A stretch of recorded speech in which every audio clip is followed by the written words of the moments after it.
nous assemblons les deux tissus, endroit contre endroit, le côté coton vers nous, celui qui est vraiment bien découpé. Vous voyez, sur ce rectangle, il faut vraiment être très précis. C'est lui qui va nous servir de repère lors de la couture.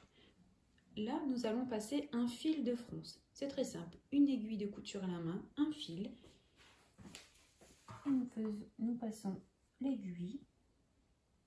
Voilà. Voyez, de manière grossière. Hein. Voilà.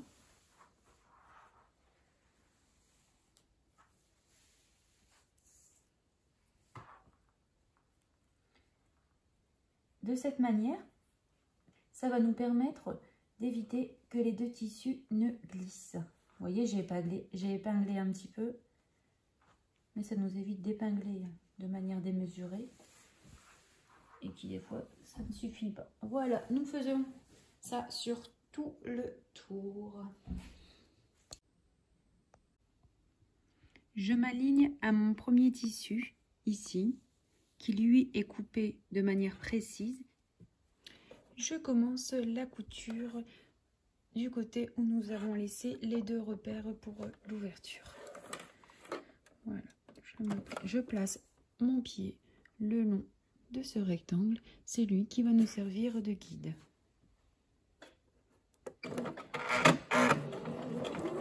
Je n'oublie pas mon point d'arrêt.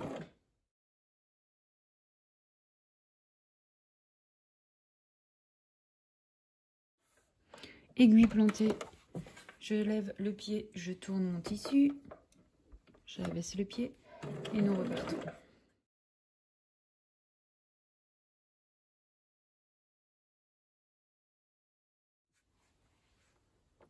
Je termine par un point d'arrêt et voilà, notre couture est terminée. Vous observez qu'il n'y a pas de décalage, surtout au niveau de l'ouverture, c'est très important. Merci le fil de fronce. Maintenant, nous allons pouvoir le retirer. Je coupe une extrémité et vous voyez, nous tirons au fur et à mesure sur le fil. Ou alors, on tire un bon coup. Vous voyez, ça s'enlève très vite. Ce n'est pas une perte de temps de bâtir un ouvrage. Nous allons couper l'excédent de couture directement à la surjeteuse. Voilà, j'ai passé ma polaire en dessous du pied de biche et je vais vraiment me mettre, vous voyez, au niveau du couteau, ce sera mon repère.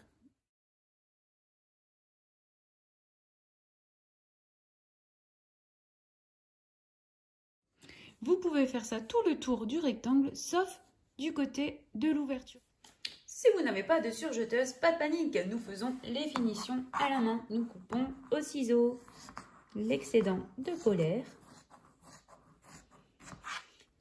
On dégarnit également la polaire du côté de l'ouverture. J'aime bien laisser un petit peu plus de polaire pour avoir plus de marge au niveau de la fermeture après. Voilà. Maintenant, nous allons dégarnir les angles. C'est tout simple. On prend nos ciseaux, on se met bien dans l'angle et nous allons couper au ras de la couture. Bon là, c'est pas évident. Noir sur noir, on ne voit pas bien. Mais voilà, vous mettez vraiment au bord de votre couture. Maintenant, nous passons à l'étape de la surpiqûre. Pour un chèche homme, je vous conseille vivement de surpiquer tout le tour du chèche. Ça fera une meilleure finition. Donc là, nous plaçons bien notre tissu. Nous prenons ce repère-là au niveau de mon pied ici. En fait, vous voyez, ça fait environ 5 mm. La surpiqûre, vraiment, je la fais à 5 mm. Je ne cherche pas à la faire tout au bord comme j'ai l'habitude de faire. Là, pour le chèche homme, je trouve que ça fera plus joli et plus masculin avec une surpiqûre à 5 mm du bord. Voilà. Ensuite, donc pour avoir une belle surpiqûre et éviter que la polaire ne ressorte par en dessous, vous pouvez vous aider de ce petit outil. Vous voyez, vous la placez bien par en dessous. Comment placer les boutons sur notre ouvrage? Sans mesure, très simple. Donc nous prenons le côté où nous avons mis notre système d'attache. Vous voyez, où la pointe se forme.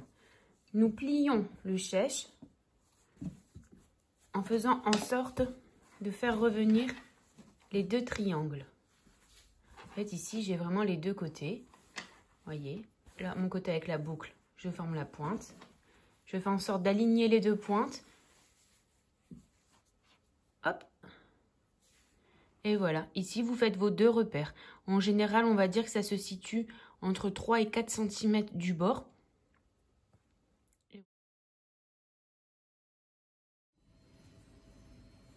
Coudre un bouton à la machine. Alors, nous désactivons les grilles d'entraînement. Nous enlevons notre pied. Nous sélectionnons le point bouton sur notre machine à coudre. Il se trouve sur la plupart des machines à coudre. Nous plaçons le bouton. Vous voyez ici, j'ai fait mon petit repère. Je place mon bouton. Voilà. Ici. Voilà. Je vérifie si je suis bien placée. Voilà. Mon aiguille rentre parfaitement. Voilà. Maintenant, je peux appuyer sur le bouton play et le bouton se fait tout seul. Vous pouvez également le faire avec une machine mécanique. Je refais une deuxième fois pour sécuriser ma couture.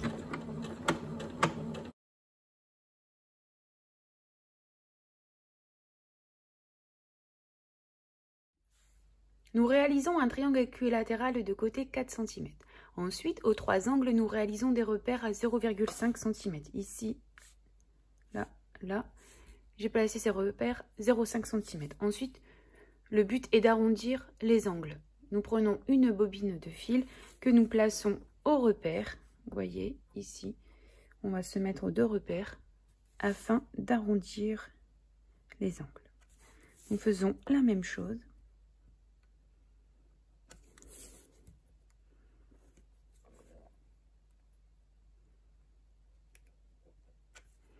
Voilà. Nous pouvons découper.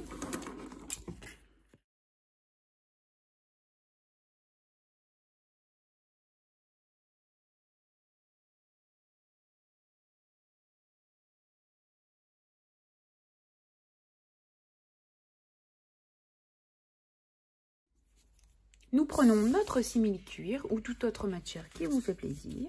Nous plaçons notre rectangle et nous allons le tracer.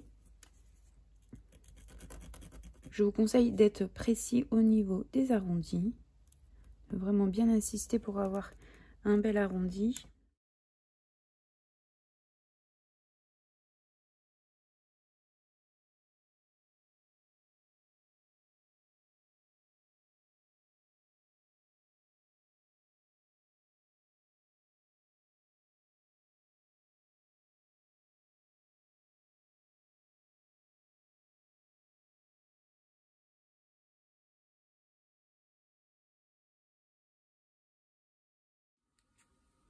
Voilà, donc j'ai tracé une ligne à 1,5 cm du bord pour moi. Si vous avez une plus grosse marge de couture, je vous conseille de faire 2 cm.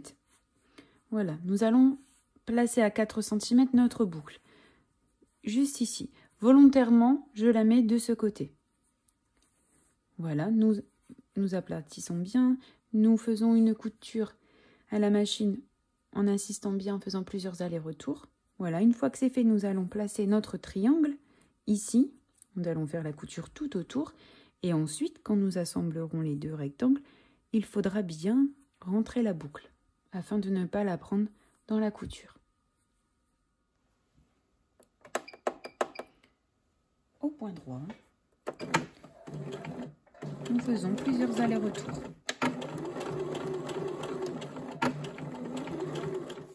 Nous allons placer le petit triangle de simili. Pour ce faire, vous pouvez utiliser la colle repositionnable. J'en ai pas. J'utilise simplement un bâton de colle scolaire. Voilà.